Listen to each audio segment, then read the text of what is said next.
चित्रकूट की माटी चंदन मैं मस्तक तिलक लगाऊं, हर कण कण में हर क्षण क्षण में राम नाम ही पाऊं।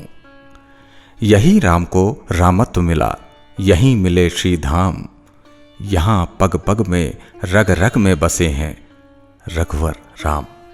आज समूचे संसार में श्री राम कथा गाई जा रही है। जन्मभूमि में प्राण प्रतिष्ठा के पश्चात मानो कलयुग में राम युग का पुनर्प्रारंभ हो गया। अयोध्या वो जगह है जिसे श्री राम ने स्वर्ग से बढ़कर माना, और जो गया वो राममय हो गया। लेकिन अयोध्या तो रामायण का सिर्फ एक भाग है। पूरी रामायण तो चित्रकूट के इर्द गिर्द ही घूमती है। वही चित्रकूट जहां राम को रामत्व प्राप्त हुआ, वही चित्रकूट जहां तुलसी को कलयुग में राम के दर्शन हुए, वही चित्रकूट जहां प्रभु श्री राम युगीन हुए। यह प्रश्न शब्दसाची विंध्य के मन में हमेशा से था कि आखिर इस सृष्टि के निर्माता ने विंध्य धरा को श्री रघुवीर के चरणों से खुद को पवित्र होने का अवसर क्यों दिया। इस प्रश्न का उत्तर जानने के लिए हम निकल पड़े चित्रकूट प्रवास पर और समझ गए क्यों चित्रकूट राम कथा का सबसे महत्वपूर्ण स्थान है। क्यों श्री राम ने चित्रकूट में 14 वर्षों के वनवास में लगभग 12 वर्ष यहीं व्यतीत किए। यहाँ की आबो हवा में एक अलग ही एहसास है। कामदगिरी पर्वत की परिक्रमा अलग ही सुकून देती है। गुप्त गोदावरी की गुफा अचंभे में डाल देती है, और सती अनसुईया की कहानी चित्त को श्रद्धा से भर देती है। चित्रकूट में राम कथा का आरंभ कामदगिरी पर्वत से होता है। कहा जाता है जो श्रद्धालु कामदगिरी पर्वत की 5 कोस परिक्रमा पूरी कर श्री राम रूपी कामतानाथ के दर्शन करता है, उसकी मनोकामना अवश्य पूरी होती है। तो हमने भी अपना सफर यहीं से शुरू किया और सबसे पहले श्री कामतानाथ के दर्शन किए। मंदिर में हमें एक पुजारी मिले जिन्होंने चित्रकूट में श्री राम के आगमन से लेकर प्रस्थान तक की पूरी गाथा हमें सुनाई। 11.5 वर्ष तक वनगमन किया। जब भगवान अयोध्या से चलते हैं तो चलते चलते रास्ते में भरत वाल्मीकि जी का आश्रम मिलता है। उनसे कहते हैं कि हमें 14 वर्ष वनगमन करना है, कोई अच्छा सा स्थान बतला दीजिए।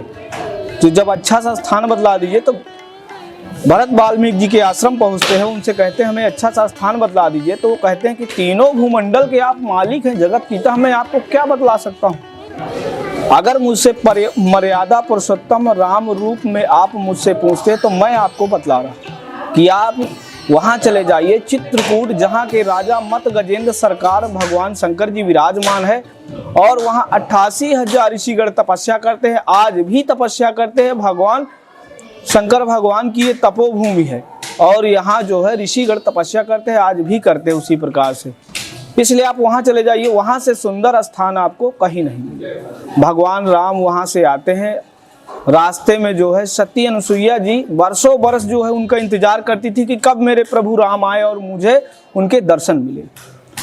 तो काफ़ी दिन बीत जाता है। इसके बाद प्रभु राम जब वहाँ आते हैं तो एक दिन विश्राम करते हैं, और माता सीता को कुछ वस्त्र और कपड़े भेंट देती है अनसुईया माता, और ऐसा आशीर्वाद देती है कि जब लह गंग जमुंजल धारा, अटल रहे अहवाद तुम्हारा। जब तक गंगा और जमुना में जल की धारा रहेगी तब तक तुम्हारा सुहाग अमर रहेगा।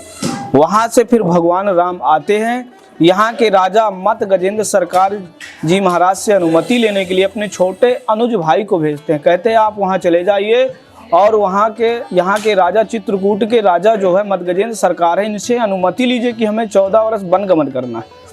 तो भगवान राम जी अपने जब छोटे अनुज को भेजते हैं तो एक हाथ से शंकर भगवान नभ्या और एक हाथ से जिभ्या पकड़ कर घूम जाते हैं, और ये अनुमति संकेत देते हैं कि कामनाओं को बस में, एक जुबान को बस में करके कहीं भी आप चित्रकूट प्रांगण में रह सकते हैं। जब भगवान राम का प्रत्येक रोज का क्या नियम था, इस कामदगिरि पर्वत की प्रदक्षिणा लगाना और कंदमूल खाना, जीवन व्यतीत करना। इसी तरीके क्रमशः करते करते जो है 11.5 वर्ष बीत जाता है। जब 11.5 वर्ष बीत जाता है तो भगवान राम और आगे लीलाएं करनी थी, और भगवान राम वहाँ से चल देते हैं। जब चल देते हैं तो पर्वत एक मनुष्य रूप में प्रकट हो जाता है और कहने लगता कि अगर आप यहाँ से चले जाएंगे तो मान प्रतिष्ठा मर्यादा कौन करेगा, कौन जानेगा कि आपने इतने दिन तक वन गमन किया है। तो इस पर्वत को भगवान राम आशीर्वाद देते हैं कि कामद भे गिरि राम प्रसादा अवलोकत अपहरत विषादा। आज से मैं इसमें अवलोकित हो जाऊंगा, विराजमान हो जाऊंगा।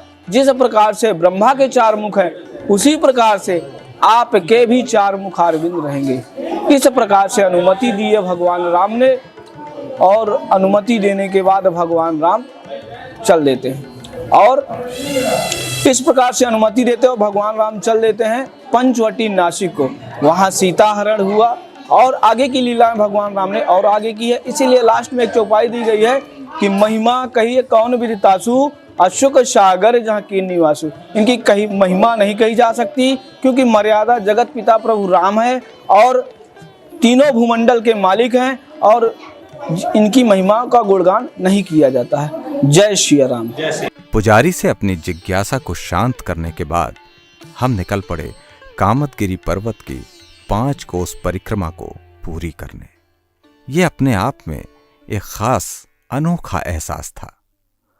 हमें पर्वत की परिक्रमा के दौरान श्री राम के पदचिन्ह मिले। तुलसीदास द्वारा 500 वर्ष पहले लिखी गई रामचरितमानस की मूल प्रतियां मिली।